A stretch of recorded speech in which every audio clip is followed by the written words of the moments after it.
A plataforma ABC foi criada pela Embrapa para monitorar a implantação do Plano de Agricultura de Baixo Carbono, o Plano ABC, voltado para reduzir as emissões do setor agropecuário. Nessa entrevista, nós vamos mostrar um dos principais instrumentos para poder cumprir essa missão.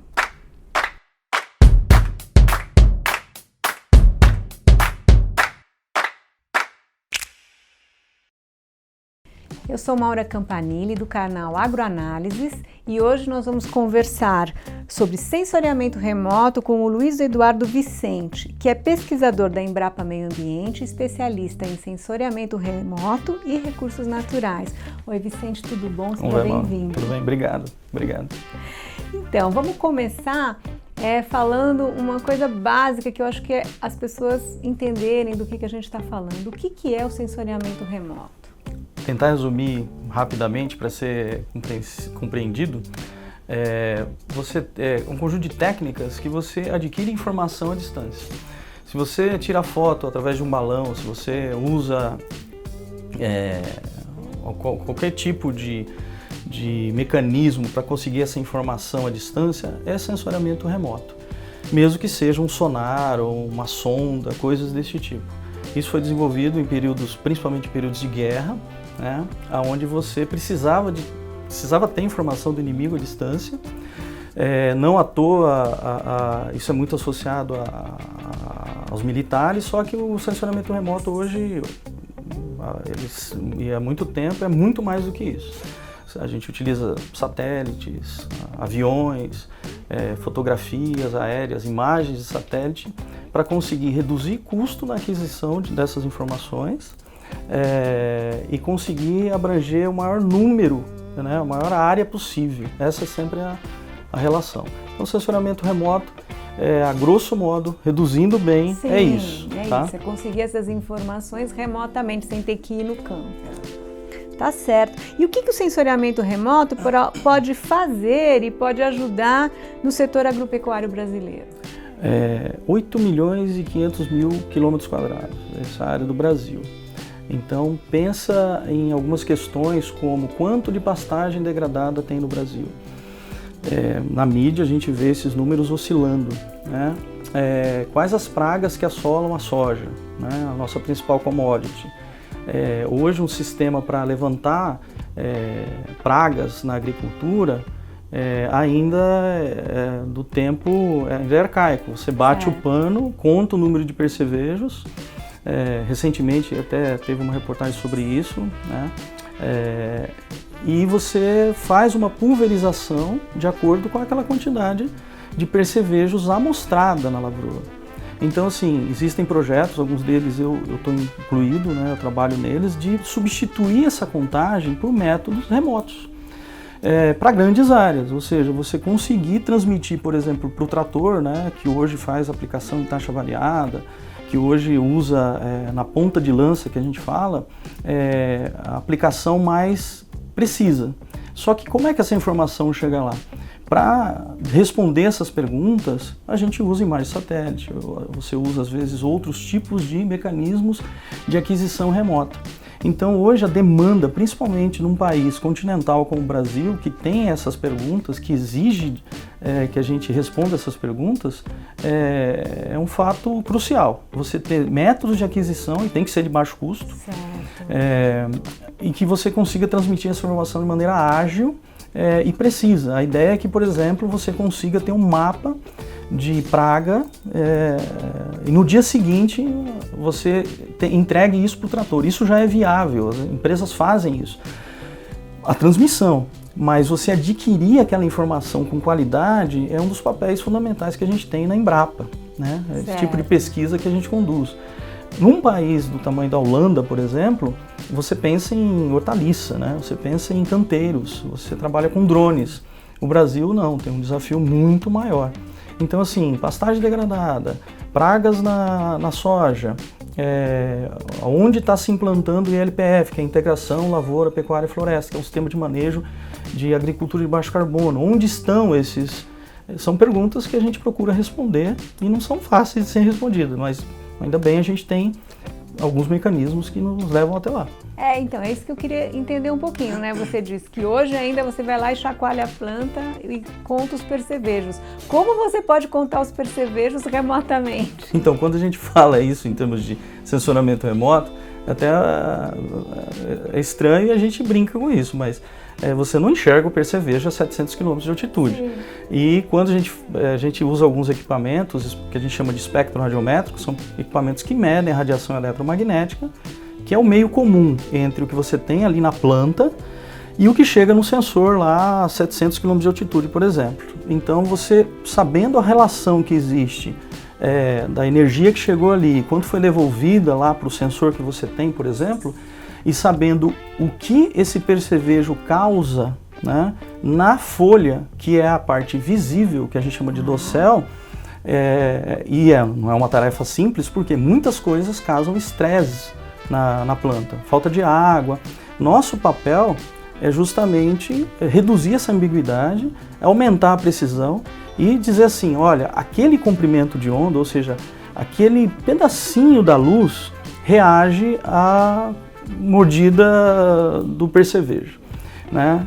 E transformar isso em informação que a gente possa levar para um sensor satelital. Ele basicamente imagina uma grande área, mas existem meios sim de você segregar essa informação de uma maneira mais proativa, vamos dizer assim. Há 10 anos atrás, há 20 anos atrás, não existiam sensores que liam, que a gente chama de banda de clorofila, que é um pedaço da luz na região do não visível, a gente não enxerga, do visível, desculpe, que enxerga clorofila. Então hoje tem sensores como o Rapid Eye, o Sentinel-2, são sensores, um é comercial, o outro é gratuito pela Agência Espacial Europeia, que imageiam a Terra a cada 5 dias, 16 dias, dependendo da órbita, e que tem uma banda que enxerga, digamos assim, ajuda a melhorar nosso índice de clorofila, para ver que a planta basicamente ela é verde por causa de clorofila. Então, se existe alguma oscilação aí, alguma anomalia associada à doença, a gente tem condições de fazer uma melhor detecção. Mas isso demorou um tempo para ser colocado em órbita e tudo mais. Então, em grande medida, você enxerga desdobramentos da anomalia causada pela praga. Inclusive, por exemplo, plagas de solo, a gente procura enxergar essa estrutura, o dossel, a folha, compostos bioquímicos que a gente conseguiria detectar via sensoramento remoto. Tá? É uma área, pelo que você fala, então, ela é muito tecnológica e é uma área assim que a cada dia você vai aperfeiçoando. Sim, você depende de um grande investimento, porque os equipamentos são caros, né? Medir isso em campo demanda investimento grande. Para isso que, principalmente no Brasil, a Embrapa está à frente desse tipo de... No agro eu falo, sim. Existem outras instituições, né, que trabalham com sensoramento remoto de alto nível, mas é um investimento grande, por exemplo, para você descobrir quais são as características inerentes àquele tipo de cultivo e quais os problemas e como ele pode ser mapeado em larga escala. Depois dessa fase, é bem-vinda que a gente consiga reduzir o custo disso e colocar na mão do agricultor. Vou dar um exemplo. Temos um projeto de aquicultura onde nós medimos vários compostos bioquímicos em água, parâmetros de qualidade ambiental da água. Esse projeto identificou comprimentos de onda que a gente consegue medir os níveis de clorofila, turbidez, matéria orgânica. Tudo bem, mas com equipamento que custa mais de R$300 mil. Só que parte do nosso papel é pegar essas pequenas partes de comprimento de onda e colocar ele no equipamento mais barato. Eu não preciso ter o equipamento completo, desde que eu entenda a relação entre o alvo, o meu problema, né? E aí a gente parte para miniaturizar isso, para deixar reduzido. Isso já é uma realidade, mas ainda cara, no que a gente chama de ponta de lança dos tratores. Alguns tratores já têm sensores que detectam o índice de verde das plantas relacionados com clorofila, por exemplo. Tanto quanto ainda não precisos, grosseiros, mas existe. Eles são ligados a satélite? São. Assim, na verdade, aqueles sensores ali não são ligados diretamente a um satélite, mas eles têm as bandas, muitas vezes, análogas aos satélites, ou análogas a métodos de laboratório, que já comprovadamente podem detectar ou diferenciar, por exemplo, o que é uma erva daninha do que é realmente um cultivo, ou detectar a erva daninha e ajudar na pulverização e tudo mais. Então, isso existe. O que, da nossa parte, é estratégico para o Brasil estar na linha de frente do lançamento de novos sensores que operam em satélites. A Embrapa tem o papel de estar na frente, de buscar a relação entre os problemas ou as demandas do cultivo de culturas estratégicas, culturas tropicais, né, estratégicas, de maneira que a gente possa fazer um monitoramento a baixo custo. Tudo isso a gente fala, mas o ideal é que a gente conseguisse fazer um mapeamento sistemático desse tipo de praga, que a gente conseguisse responder o que é pastagem degradada, o que é pastagem não degradada, isso em quilômetros quadrados. Então sim, exige aperfeiçoamento constante, exige estudo constante, investimento grande, mas os resultados são excelentes. Por exemplo, esse sensor, ele está na fase de protótipo, ele reduziu, a gente conseguiu reduzir o tamanho dele, é 100% nacional, os importados eles são maiores, exigem calibração, a calibração é onerosa, coisa de R$30 mil para calibrar um sensor de clorofila, e o nosso sensor, modéstia à parte, não exige isso, é preciso e tem uma tecnologia inovadora, graças a gente ter ido a campo, feito várias medidas, entender aquele comportamento daquele problema no alvo e praticamente, digamos assim, ler a relação da radiação eletromagnética com aquele problema e tudo mais. Resumindo, a gente fatia a luz, pergunta para ela o que está acontecendo, vê o problema e procura baratear os métodos de mapeamento. Eu queria voltar um pouquinho, que você falasse um pouco sobre essas técnicas na questão da aquicultura, para exemplificar como isso pode ser usado e ajudar nesse setor. Isso, dentro da Embrapa, a gente trabalha com pesquisa básica, né? Tem que, digamos assim, mais aplicada inerentemente. Então, esse é um grande exemplo. É um projeto financiado pelo BNDES. O acrônimo dele é BRSA, a gente já fez várias divulgações. E a premissa é que você consiga baratear métodos de monitoramento da iniciativa da piscicultura.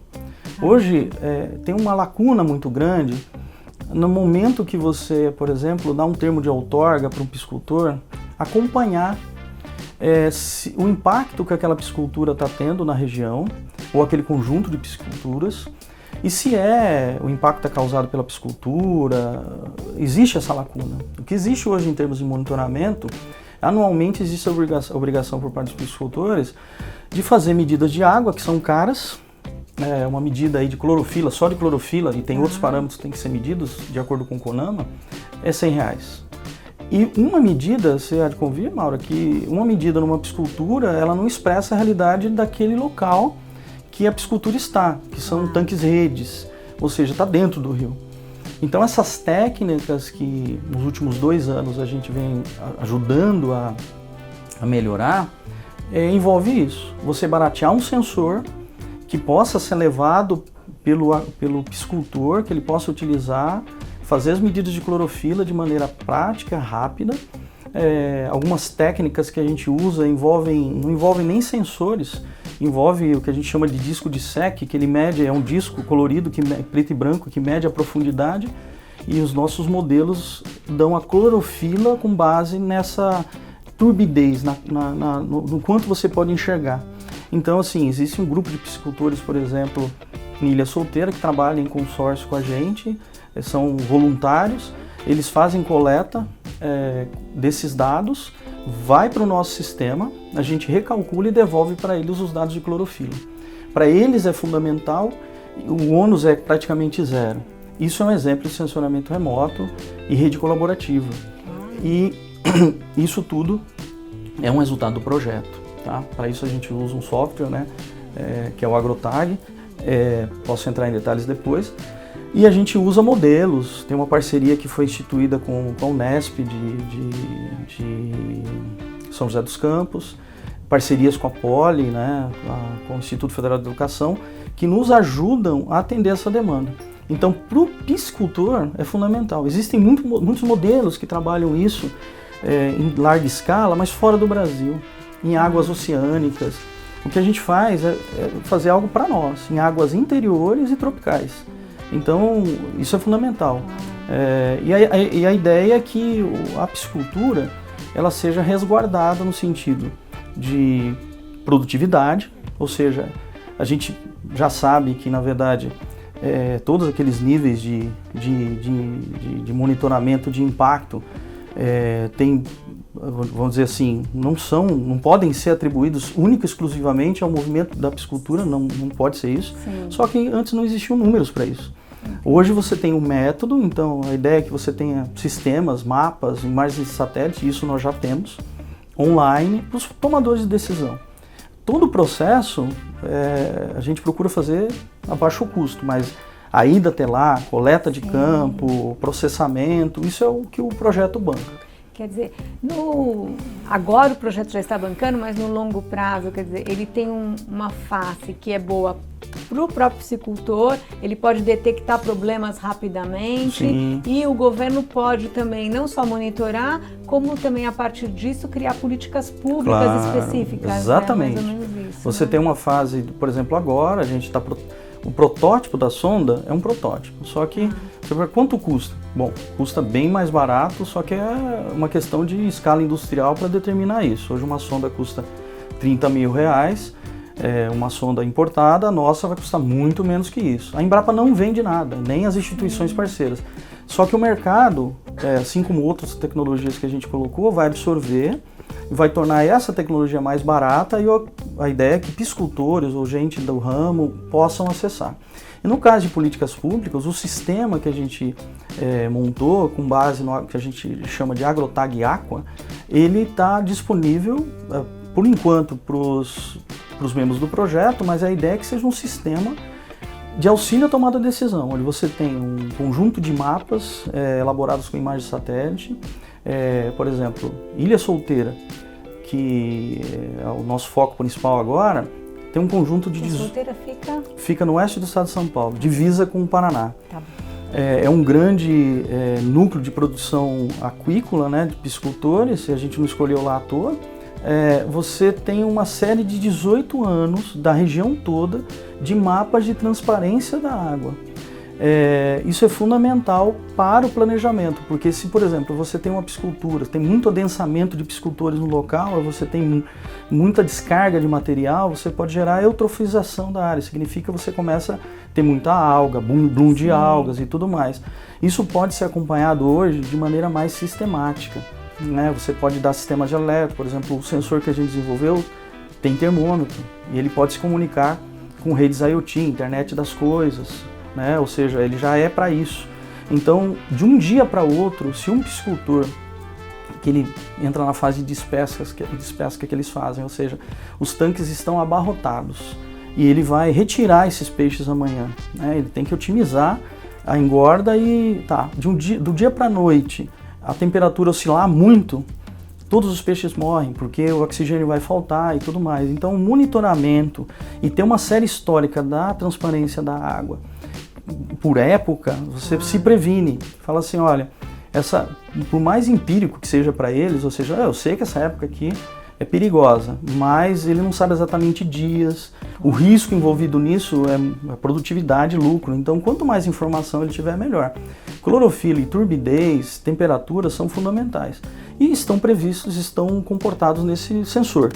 E a turbidez é algo que a gente conseguiu mapear temporalmente e espacialmente para a Ilha Solteira com base nos modelos que a gente trabalha. Esse é um dado que não existia no Brasil nesse nível.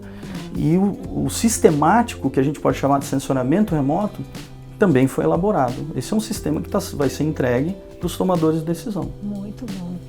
Então, e você citou agora o AgroTag, né?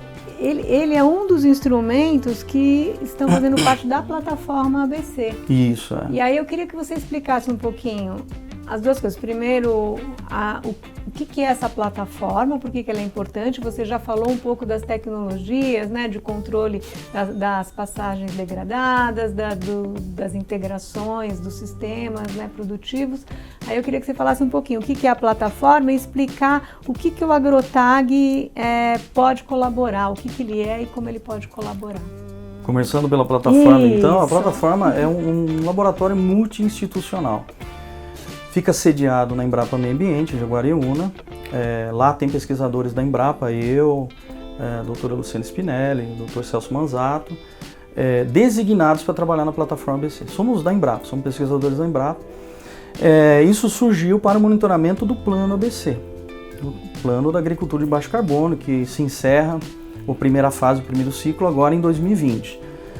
A ideia é que a gente contribuísse, né, ou seja, que seja um prédio, um local físico, onde parceiros como o Dr. Bruno, o Bruno Perosa, trabalhou com a gente lá um período, o Dr. Mauro, né, são parceiros que pesquisadores de outras instituições que passam períodos lá e nos ajudam. O Dr. Mauro trabalhou com sensor, o Bruno Perosa com MRV. O recurso para isso são via as próprias instituições, vamos dizer assim, a gente não tem esse recurso, mas esse ambiente que, digamos assim, se intensificou, realmente começou oficialmente faz mais ou menos uns 3 anos e meio, foi para gerar métodos, ajudar, auxiliar em métodos de monitoramento dessas tecnologias que a gente chama de tecnologias da agricultura de baixo carbono, que já foram estabelecidas, que é integração lavoura, pecuária e floresta, monitoramento de resíduos, pastagem, né, fixação biológica de nitrogênio, e eu esqueci as outras duas. Plantio direto. Plantio direto, tá, eu sempre, enfim, mas provavelmente são essas 5 tecnologias. Tirando o resíduo, que é algo bem micro escala, essas 4 tecnologias a gente já definiu, a gente conseguiu ajudar e estabelecer métodos para o monitoramento. E um dos equipamentos, pensa isso para o Brasil, né? Vamos dizer assim, dos dispositivos que a gente de cara imaginou para trabalhar e ajudar no monitoramento é o AgroTag. O que é o AgroTag? O AgroTag é um software, é um aplicativo para dispositivo mobile, como tantos outros, mais ou menos. Ele é multitarefa, no sentido, inclusive está disponível na loja, está aberto ao público. Você baixa ele, não tem para iOS, desculpe, não é Android, mesmo porque a grande massa do campo, os produtores, a gente levantou isso antes, usa Android. Você consegue com ele fazer levantamentos onde o dado, por exemplo, essas batidas de pano que a gente está fazendo lá para a soja, a gente usa o AgroTag. E conta quantos percevejos, tira foto e ele manda automaticamente para o sistema da Embrapa, para o sistema AgroTag. Toda foto que você tirar, ela é georreferenciada. O que significa isso? Significa que ela te dá a localização de onde você tirou a foto. Até aí tudo bem, mas além disso ela tem o que a gente chama de azimuth. Ela te dá a direção da foto, que é muito importante, porque, vamos dizer assim, eu implantei integração lavoura, pecuária e floresta. Eu sou um agricultor, eu recebi um financiamento para isso, que existe uma linha do ABC. Como é que eu comprovo isso? Bom, eu tenho a minha palavra, né? Ou eu serei obrigado ou tiro uma foto que incontestavelmente está naquela lat long, naquela localização, e mais que isso, está apontando para o pasto que eu estou reformando ou para a cultura de pinos que eu plantei em 2010, por exemplo. Daí 5 anos, o sistema só deixa você tirar uma foto comprobatória se você estiver no mesmo lugar apontando para a mesma direção. É um dos mecanismos que a gente desenvolveu para ajudar no monitoramento. Por quê? Para o agricultor é importante ter um recurso, mas nem o especialista do banco, nem o gerente tem como fazer essa avaliação, existe essa dificuldade, quanto o agricultor de comprovar isso. Então, assim, um dos instrumentos do AgroTag é isso. Outros instrumentos por exemplo, ele detém no celular todo o CAR, que é o Cadastro Ambiental Rural. Tá, ele está disponível online? Sim, mas é um certo trabalho você pegar os pedacinhos dele. A gente fez é juntar tudo, deu uma ajustada, vamos dizer assim, nessas linhas do mapa e você pode, o agricultor hoje, o produtor, ele pode baixar o AgroTag e fazer uma verificação das divisas do cadastro que ele lançou no próprio celular. E, assim, é muito dado, mas, digamos assim, a gente conseguiu compactar e está acessível. Esses dados, ele pode interagir com eles, no sentido de que ele pode desenhar na tela do celular, ele pode marcar um ponto e extrair características daquele ponto, falar, minha pastagem tem questionários onde ele pode responder o estado da pastagem dele. Esse dado vai para o sistema e lá, digamos assim, essa nuvem, tem o que a gente chama de um WebGIS, que é AgroTag também. O que é o WebGIS? É um conjunto de mapas, muito mais mapas, imagens de satélite, onde o produtor, o usuário, o prestador de serviço, ele com o mesmo login que ele baixou e acessou o AgroTag, ele vai poder acessar esses dados num sistema de mapas que é gratuito. Então ele pode fazer cruzamento, ele pode subir o dado dele, ele pode ver os pontos que ele mapeou, tudo que ele levantou em campo vai estar no mapa. E uma das grandes vedetes desse conjunto de dados é o mosaico do Brasil inteiro do sensor que a gente chama de RapidEye. O RapidEye é um sensor pago, mas foi comprado há alguns anos atrás pelo governo e está disponível para o governo. Só que assim, são 15 mil imagens, são 9 milhões de quilômetros quadrados. E você acessava isso numa HD gigantesca. O que a gente fez foi pegar essas imagens e criar pensa na Google. A gente fez o nosso mosaico Google, com a vantagem dele estar alinhado para um ano de referência agrícola. Então, o agro, ele, quando acessa a Google, ele não tem uma época daquela imagem. Ele sabe que foi de 2011, 2010, mas às vezes ele tem que se ver num período agrícola.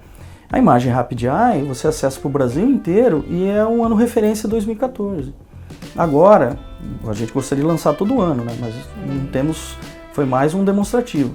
Acabamos de lançar com outro sensor, Sentinel-2, também. Só que aí a gente tem o ano de 2019 todo mapeado.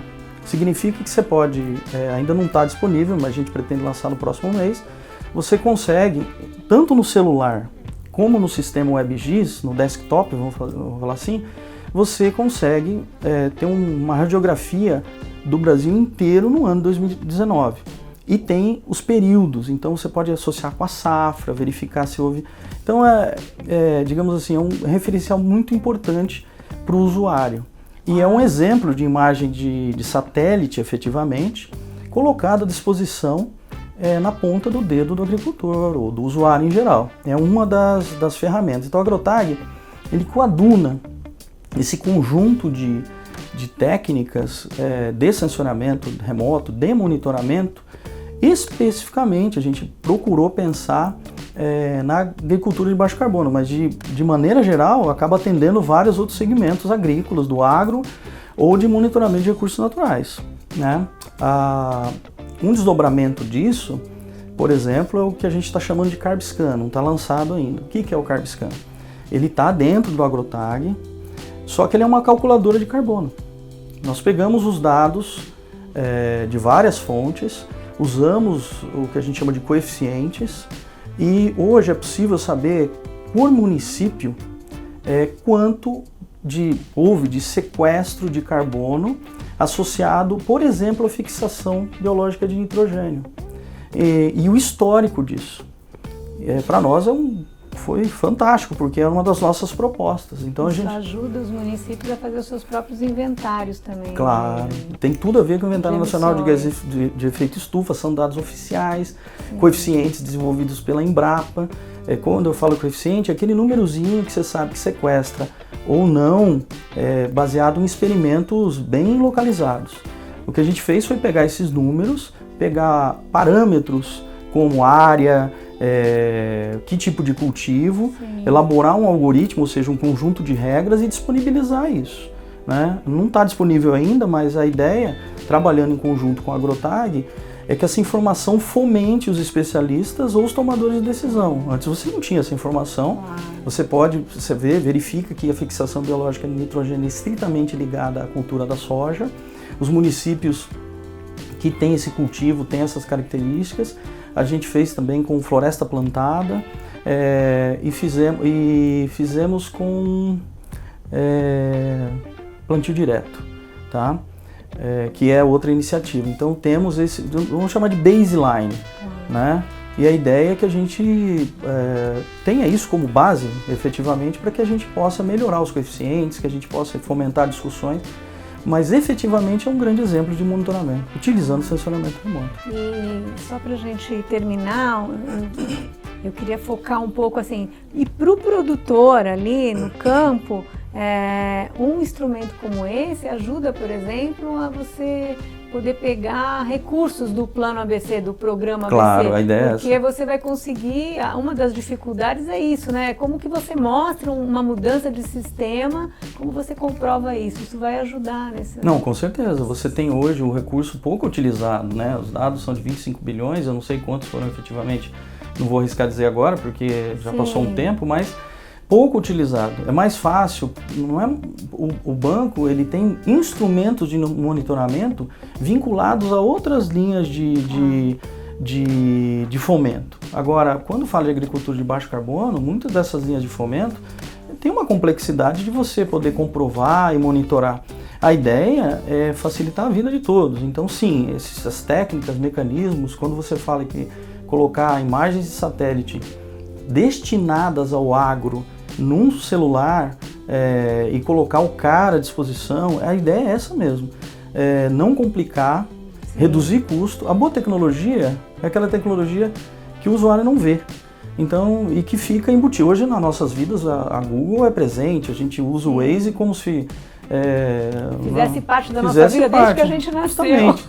E a ideia é essa mesmo. Então, que a gente consiga simplificar ao máximo. E o AgroTag vem nessa esteira, o CarbScan vem nessa esteira. E a gente tem aí a nosso favor que, digamos assim, a ideia é que acho que a gente consegue otimizar ao máximo esse tipo de tecnologia. E a plataforma está nesse cerne, ou seja, somos lá uma equipe muito pequena. Contamos aí com esses colaboradores que vêm e vão, vamos dizer assim, mas a iniciativa era fomentar isso e, digamos, colocar, a gente não ia monitorar por conta própria tudo isso, só que era fomentar esse ambiente. E das 5 tecnologias da agricultura de baixo carbono, a gente conseguiu alinhar com 4 mais diretamente e contribuir com modelos na 5ª. Então, eu acredito que agora na discussão do Plano ABC 2020, a gente espera que isso seja levado em consideração, o esforço que foi feito aí em 3 anos e meio, né, os resultados foram bastante significativos e, assim, atendendo a vários projetos, né, porque a gente tem pelo menos 3 projetos do BNDES com resultados bastante significativos. Então, verter o dinheiro público para a sociedade. Então, assim, tudo bem, um projeto de piscicultura tem a ver com a agricultura de baixo carbono. Detecção de pragas em soja é o mesmo princípio que a gente usa para sensoramento remoto para outras aplicações. Ótimo, então utilizar o recurso de maneira sistemática e proativa. Eu acho que é muito bom isso. Ótimo, muito obrigada. Eu que agradeço. Parabéns pela iniciativa, Amor. Muito obrigada.